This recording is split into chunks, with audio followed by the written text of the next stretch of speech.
हे बघा, मुख्यमंत्री साहेब जे सांगतायत त्याच्यामध्ये ते सांगतायत 3.5-4 लाख कंपन्या आपल्याकडे आहेत. आणि 2014 नंतर किती आल्यात ते तुम्ही सांगा. त्याच्याचबरोबर आपण जर आकडे बघितले तर हे सगळे FDIचे आकडे सांगतात. आता FDIचा आकडा बघितला तर सगळ्या प्रमुख कंपन्यांची कार्यालय हे महाराष्ट्रात आहेत, मुंबईमध्ये आहे.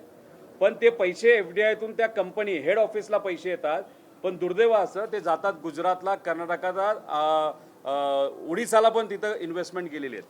आता ह्याच्यात तुम्ही बघितलं तर 2022 ते 25 मध्ये महाराष्ट्रामध्ये FDI 18% वाढ झाली. किती? 18% वाढ झाली. आता हरियाणामध्ये 49% वाढ झाली. तमिळनाडूमध्ये 85% वाढ झाली. त्यानंतर तेलंगणामध्ये 88% वाढ झाली. उत्तर प्रदेशमध्ये 96% वाढ झाली आणि महाराष्ट्रात 18% वाढ झाली. ह्याच्यावर तुम्ही उत्तर देणार आहात का?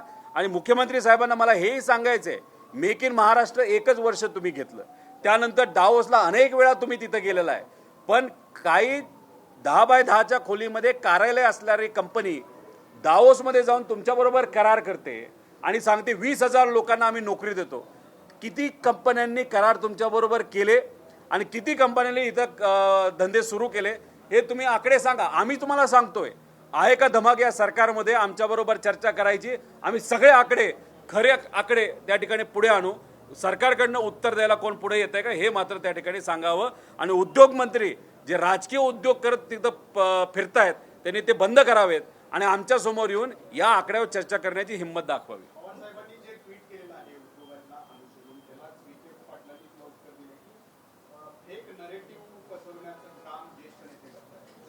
अहो, मला याच विखे पाटील साहेबांना सांगायचंय, तलाठी भरतीमध्ये भ्रष्टाचार झाला, त्याच्यामध्ये पेपर फुटला. हे 2 वर्षापूर्वी मी सांगत होतो, तेव्हा हेच विखे पाटील म्हणले होते Rohit Pawar fake narrative spread करतायत, रोहित पवारवर FIR झाले बाहेर. आता विखे पाटलांना मला हे सांगायचंय की रोहित पवार जे त्यावेळेस पुराव्या सकट बोलत होते ते आज सिद्ध झाले, ते मॅटली सिद्ध केलेलं आहे की त्यात भ्रष्टाचार झालेला आहे. राजीनामा पहिला देता का ते आधी सांगा, मग पवार साहेबांवर बोलण्याचा प्रयत्न त्या ठिकाणी तुम्ही करा. फेक नरेटिव्ह काय नाही, हे आकडे खरेत. खऱ्या अर्थाने महाराष्ट्रामधल्या बऱ्याच कंपन्या महाराष्ट्राला सोडून बाहेर जात आहेत. तुम्ही जाऊन कंपन्यांशी तर बोला. अहो, आपल्याकडे 11.5 ते 12.5 रुपये तिथं इंडस्ट्रियल रेट आहे, कमर्शियल रेट 16-17 रुपये आहे. बाहेरच्या राज्यांमध्ये हाच पॉवरचा रेट या कंपनीला 4.5 ते 5.5 रुपये तिथं मिळतो. सोलारची एक योजना सरकारने महाराष्ट्रामध्ये आणली आणि गेल्या 6 महिन्यामध्ये अचानक ती बदलली. तर ज्या इंडस्ट्रियलिस्ट व्यावसायिकांनी सोलार प्लांट टाकले होते त्याची इन्व्हेस्टमेंट, त्याचा ROI जो 3 वर्षात 4 वर्षात त्यांना मिळणार होता तो गेला 7 ते 8 वर्षामध्ये. ह्या सगळ्या विषयावर जर चर्चा करायची असेल आम्ही तयार आहोत, पण या सरकारमध्ये असणाऱ्या नेत्यांमध्ये धाडस आहे का हे मात्र त्या ठिकाणी बघावं लागेल.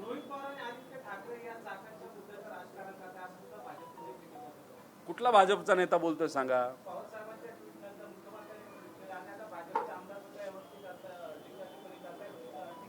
काय झालंय, भाजपचे बोलणारे जे आमदार आहेत ना त्यांना एक तर इंडस्ट्री काय असते हे माहीत नाही, त्यांना विकास काय असतो हे माहीत नाही. त्यांना फक्त एवढंच माहिती आहे की जीभ बाहेर काढायची, टाळ्याला लावायची, जे वरून आदेश येतो ते त्या ठिकाणी बोलायचं. त्यामुळे कोण बोलतंय हे पण महत्त्वाचं आहे.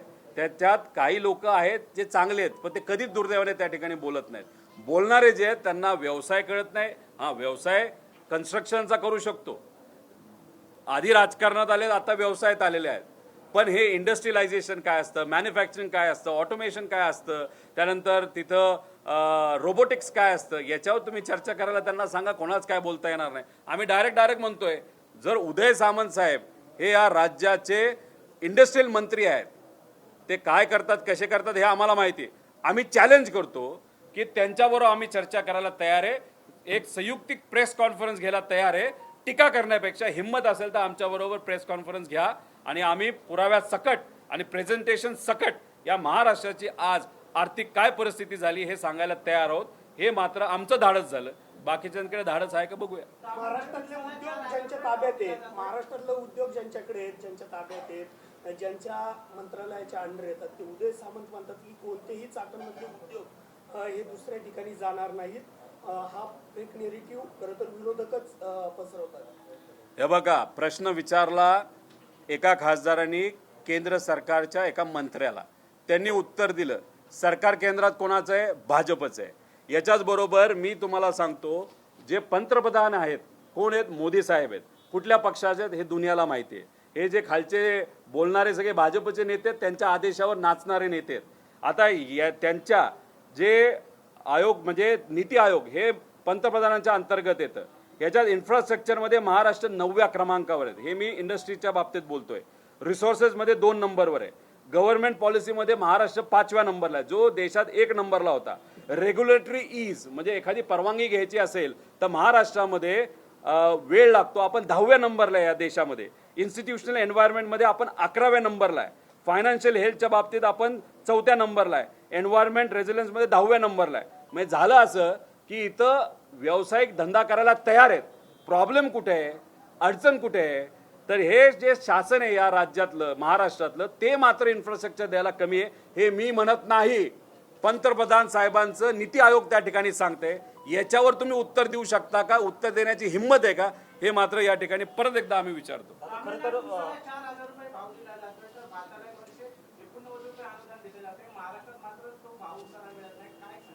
सरकारने मदत करावी. सरकारने मदत केली तर नक्कीच उसाला असू द्या, जे काही इतर कपाशी असू द्या, सोयाबीन असू द्या, या सगळ्या गोष्टींना आपल्याला भाव त्या ठिकाणी देता येतो. आणि विषय असा आहे की या राज्यामध्ये आपण नेहमी प्रोसेसिंग इंडस्ट्रीला टार्गेट केलं जातं, पण दुसऱ्या बाजूला सोयाबीनला भाव देण्याची जबाबदारी सगळ्यात जास्त शेतकरी सोयाबीनचे, तिथं भाव देण्याची जबाबदारी सरकारची. 10 वर्षामध्ये तिथं दुर्दैवाने सोयाबीनला भाव नाही, कपाशीला भाव नाही. त्याच्याचबरोबर तुरीला भाव जेव्हा वाढतो, जेव्हा तेल बियाण्याला भाव वाढतो तेव्हा इम्पोर्ट केलं जातं.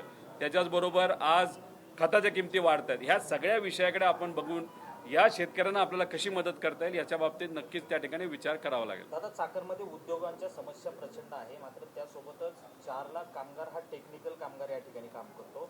मात्र हा कामगार या ठिकाणी सुविधा नसल्यामुळं शहराच्या इतर भागात राहतो आणि त्याचं वाहतूक करून त्या कामगाराला इथं आणलं जातं.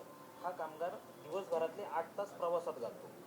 एका बाजूला उद्योगाची समस्या पुढे येतात, मात्र जो काम करणारा कामगार आहे तो सुद्धा स्थलांतरित होण्याच्या मार्गावरती. ही संख्या 4 लाखाच्या वर आहे. नाही, टोटल आपण चाकणमध्ये बघितलं प्रत्यक्ष अप्रत्यक्ष. चाकण आणि त्याच्या आसपास असणारे जे इंडस्ट्रियल इस्टेट आहेत 12 ते 15 लाख लोक काम करतात. तुम्ही पिंपरी चिंचवड पासून समजा तळेगावपर्यंत गेला तर 25 ते 30 लाख लोक या MIDC आणि आसपासच्या परिसरामध्ये इथं काम करतात. आता दुर्दैव असं की लांबून यायचं परवडत नाही, कारण वेळ जास्त लागतो.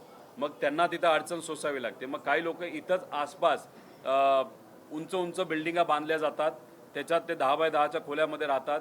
त्याला कुठंच परवानगी नसते, कधी ती भिंत पडते, बिल्डिंग पडते.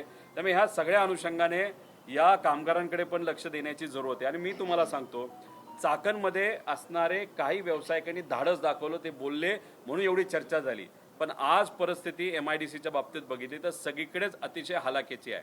तुम्ही हिंजवडीला जावा, तिथं ब्लू रिज नावाची एक सोसायटी आहे. 28,000 लोक राहतात, त्यांना प्यायला पाणी नाही आज. ते सगळे कुठं काम करतात? तर IT सेक्टरमध्ये काम करतात, 1 किलोमीटरवर काम करतात. त्यामुळे ह्या सगळ्या ज्या बहुतेक अडचणी आहेत त्या फक्त चाकणमध्ये आहेत असं नाही, अनेक ठिकाणी या अडचणी आहेत आणि तिथे असणाऱ्या कामगारांना आणि एम्प्लॉईजला त्या अडचणी सोसाव्या लागतात. उद्योग मंत्री आहेत ते रविवारी या ठिकाणी येणार आहेत. आता इथून मागच्या वर्षी उद्योग मंत्री आहेत, उद्धव सामंत या ठिकाणी येत असतात. त्यांना या समस्या इतके वर्ष दिसत नाहीत का? आता रविवारी येऊन पाहणी करणारे अधिकाऱ्यांशी बोलणारे इतके वर्ष काय करतात? नवीन फेज असेल तर उद्योग मंत्र्यांना फक्त नवीन फेजमध्ये इंटरेस्ट असतो का? जमीन विकत घ्यावी लागते. त्यांना बाकी लोकांना अडचणी आहेत का, व्यावसायिकांना अडचणीत आहेत का, त्या कशा सोडवायच्या याच्यात कुठेही त्या ठिकाणी तिथं रस नाही असं कुठेतरी जाणवतं. यायचं असेल तर रविवारी कशाला येतात? जेव्हा इथं पुरी इंडस्ट्री चालू असते, जेव्हा ट्रॅफिक सगळ्यात जास्त असतं आणि ते सुद्धा संध्याकाळच्या वेळेस त्यांनी तिथं आलं पाहिजे आणि ट्रॅफिक काय असतं याचा अनुभव त्या ठिकाणी घेतला पाहिजे. उद्योग मंत्री आहात, तुमचं काम आहे त्या कंपनीला सुविधा देणं. आणि उद्योग मंत्र्यांना विचारलं तर ते म्हणतात MIDC मध्ये वेगळ्या कंपन्या MIDCच्या बाहेर आहे. तुम्ही उद्योग मंत्री या राज्याचे आहात, इंडस्ट्रियल मंत्री आहात. त्यामुळे या राज्यामध्ये असणारे जे काही छोटे मोठे व्यावसायिक MIDC मधले असतील, MIDCच्या बाहेरचे असतील, या सगळ्यांना सेवा देण्याची जबाबदारी ही तुमची आहे. त्यामुळे परवा येत आहेत, त्यांनी त्या दिवशी न येता वर्किंग डेला यावं. सगळ्या व्यावसायिकांना विश्वासात घेऊन MIDC आणि नॉन MIDC आणि सगळ्यांच्या अडचणी सोडवाव्यात. नाही ते काय म्हणतील, MIDC कडे माझ्याकडे MIDC आहे, मी फक्त MIDC बद्दल बोलू शकतो. तिथं येणारा जो PWDचा रस्ता मी बघू शकत नाही असं थातुरमातुर उत्तर कृपा करून देऊ नये. PMRDशी तुम्हाला बोलावं लागणार आहे, PWDशी बोलावं लागणार आहे, तुम्हाला कचरा नियोजन त्याच्याबद्दल लक्ष द्यावं लागणार आहे, एन्व्हायरमेंटशी बोलावं लागणार आहे आणि लाईटशी तुम्हाला तिथं बोलावं लागेल. या सगळ्या विभागाशी तुम्हाला बोलावं लागेल. तुम्हाला 6 ते 7 तास बैठकी घ्यावी लागणार आहे फक्त दाखवण्यासाठी. आणि चर्चा मोठ्या प्रमाणात चाकणची होती म्हणून आलो आणि गेलो असं अर्धा 1 तासाची बैठक घेऊन चालणार नाही. यापूर्वी अजित पवार या 580 जणांचा मृत्यू झालाय. तर याला जबाबदार कोण? सदोष कोणावरती दाखल केला जाणार, कॉन्ट्रॅक्टर असेल किंवा इतर कोण असेल. तर 580 जण या 20 महिन्यामध्ये या ठिकाणी मृत्यू. ॲक्सिडेंट होत असेल तर त्याला पूर्णपणे सरकार जबाबदार असतं. सरकारमध्ये कुठला विभाग हा सरकारने त्या ठिकाणी ठरवावं. पण या भागामध्ये जे रस्ते आहेत ते खड्डे असल्यामुळे, साईड पट्टी नीट नसल्यामुळे, अतिक्रमण असल्यामुळे ह्या ॲक्सिडेंट तिथं होतात.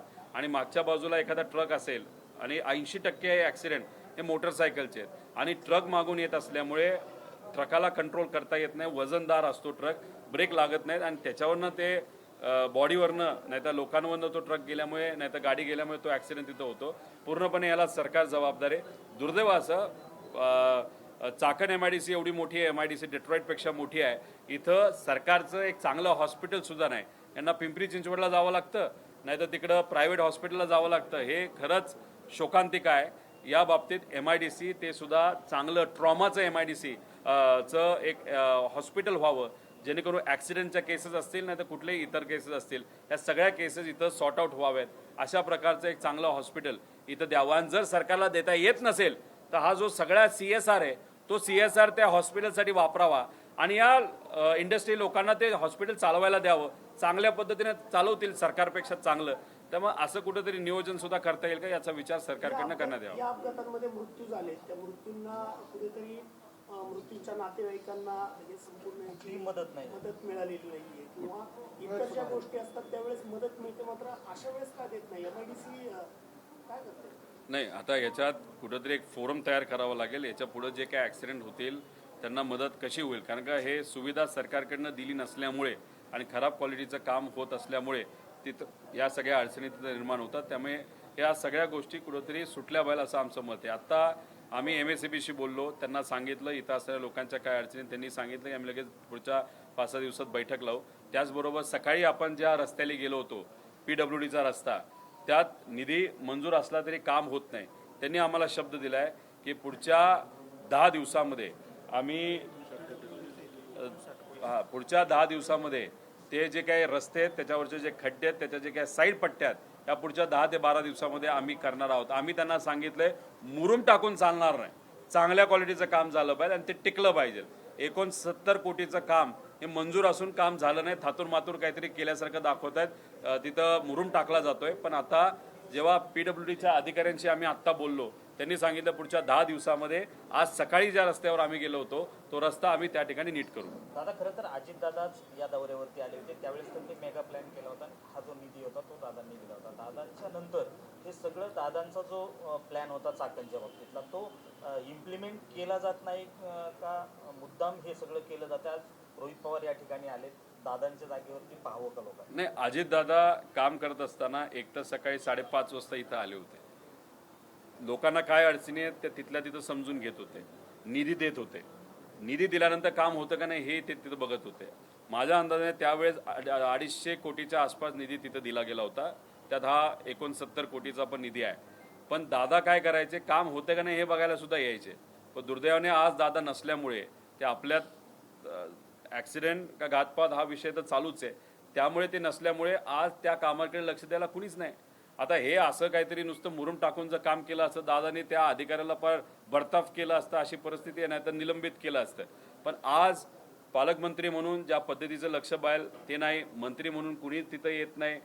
मोशीला काही दिवसांपूर्वी जो ॲक्सिडेंट झाला, मुख्यमंत्री साहेब हे पुण्यामध्ये आले होते, पण 9 लोक जी दुर्दैवाने त्या ठिकाणी मृत्युमुखी पडली तिथं भेटायला मात्र पिंपरी चिंचवडला ते आले नाही.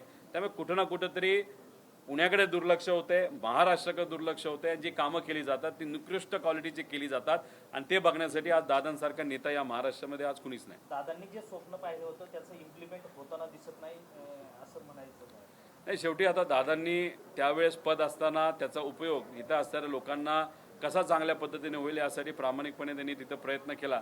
आता आज दादा नसल्यामुळे नक्कीच तिथं उणीव आपल्या सगळ्यांना जाणवते, पण आमच्या सगळ्यांची जबाबदारी आहे की उद्या जाऊन हा निधी योग्य पद्धतीने वापरला जातोय का नाही हे मीडियाला हाताशी धरून त्यांना विनंती करून, लोकांना हाताशी धरून त्यांना विनंती करून आम्ही हा मुद्दा सातत्याने त्या ठिकाणी मांडत राहू आणि सरकारला या विषयाकडे प्रामुख्याने आणि डिटेलमध्ये लक्ष देण्यासाठी आम्ही भाग पाडू. दादा तुम्ही खरं तर बारामतीवरून इथं पोहोचला, 2-4 दिवसानंतर शरद पवार इथे येतात, ते मंत्री इथं पोहोचतात, मात्र या विभागाचे खासदार कुठे आहेत? नक्की खासदार कुठेच दिसत नाहीत. एवढे मृत्यू होताना दिसतात, ते या कोणत्याही घटनेकडे खासदार दिसलेच नाही.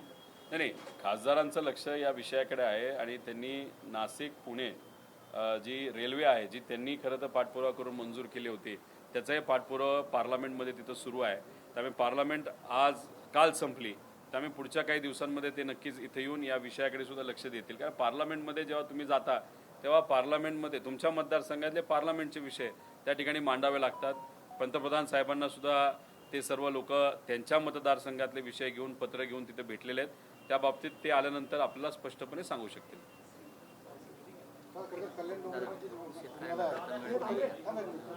शेतकऱ्यांचा विषय नाही ना घेता.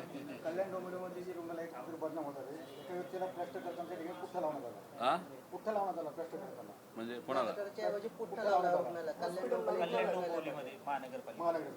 कल्याण डोंबिवलीमध्ये अतिशय वाईट परिस्थिती. काही दिवसांपूर्वी मी तिथं स्वतः हॉस्पिटलला गेलो होतो जिथे एका डॉक्टराला तिथल्या कॉर्पोरेटरली हाणमार केली होती. आता तो जेलमध्ये, ती चांगली गोष्ट आहे, पण तिथं सुद्धा आम्ही जेव्हा ऐकलं त्या डॉक्टरांशी चर्चा केली, तिथं ICU नव्हतं, तिथं मशिनरी नव्हती.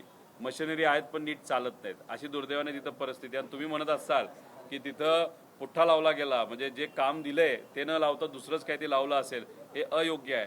तसंच मुंबई महानगरपालिकेमध्ये सुद्धा आरोग्याचे काही विषय जे सोमवारी आम्ही घेत आहोत, तिथं तर बिल्डिंग तयार आहे आणि पावसात बिल्डिंगच्या अख्खा एक फ्लोअर तिथं पडला आणि त्याचं जे लिकेज आहे ते मोठ्या प्रमाणात तिथं झालं.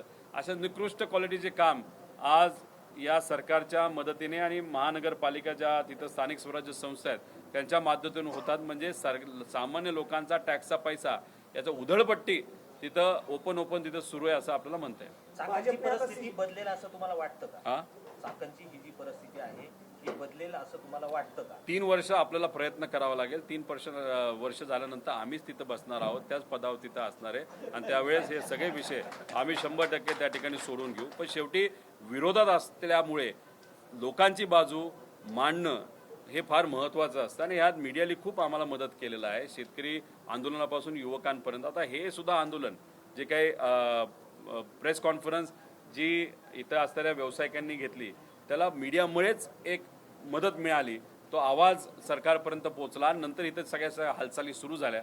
त्यामुळे याच्या पुढं आम्ही, तुम्ही आणि लोक आणि हे पदाधिकारी आणि या सगळे इंडस्ट्रीवाले लोक एकत्रित लढा या लोकांच्या हितासाठी नक्कीच लढूया. CJPच्या आंदोलनानंतर भाजपने आता रणशिंग फुंकलंय. भाजपने जर आपण पाहिलं तर सोशल मीडियावरती युवकांची फळी उभी करण्याची सुरुवात केल्याचं पाहिलं. रील स्टार निर्माण करण्याच्या त्यांनी सूचना दिल्या. प्रत्येकाने रील स्टार बनवून रील अपलोड कराव्यात. अहो, रील स्टार ते त्यांच्या कार्यकर्त्याला तर बनवतच आहेत, पण जेव्हा पार्लमेंट म्हणजे तिथं कॅबिनेट जी केंद्राची झाली होती त्या बैठकीमध्ये जेव्हा चर्चा सुरू होती अनेक नेत्यांच्या उपस्थितीमध्ये, तेव्हा नेत्यांना सांगण्यात आलं होतं की सोशल मीडियावर लक्ष द्या, रील चांगल्या पद्धतीच्या टाका, जेनझीला लागणाऱ्या ज्या रील असतात जसं मोबाईल पुढे पकडायचा आणि त्याच्याकडे बघून तुम्ही तिथं बोलायचं, अशा पद्धतीने कॅबिनेट बैठकीमध्ये दिल्लीत चर्चा झालेली आहे. म्हणजे चर्चा लोकांच्या हिताची न होता रील स्टार नेत्यांना कसं बनवायचं याबद्दलची कॅबिनेटमध्ये बैठक होत असेल, चर्चा होत असेल तर याच्यावर तुम्ही समजून घ्या. हे बघा, दुसरं हे जे काही तिरंगा रॅली आता सुरू झालेली आहे, ही तिरंगा रॅली का सुरू झाली याचाही अभ्यास आपण केला पाहिजे. की जेव्हा जेनझींनी आंदोलन केलं होतं, युवांनी आंदोलन केलं होतं, ते तिरंगाच्या खाली म्हणजे तिरंगा हातात धरूनच तिथं केलं होतं. त्याला काउंटर म्हणून यांनी तिरंगा रॅली केली. ह्यात पुणे महानगरपालिकेमध्ये एक तिरंगाचा झेंडा 70 रुपयाला घेतला आणि पिंपरी चिंचवडमध्ये तोच झेंडा 48 रुपयाला घेतला. म्हणजे तिरंगा रॅली काढतायत खरं, पण याच्यामध्ये सुद्धा दुर्दैवाने त्या ठिकाणी तिरंगाच्या नावावर भ्रष्टाचार करतायत. म्हणजे हे सरकारचा कहर झाला. त्यामुळे सोशल मीडियावर यांनी किती डोकं फोडलं तरी आता लोक बोलायला लागलेत, युवा बोलायला लागलेत आणि तिथं कुठं ना कुठं तरी या सरकारला आता भीती वाटत आहे.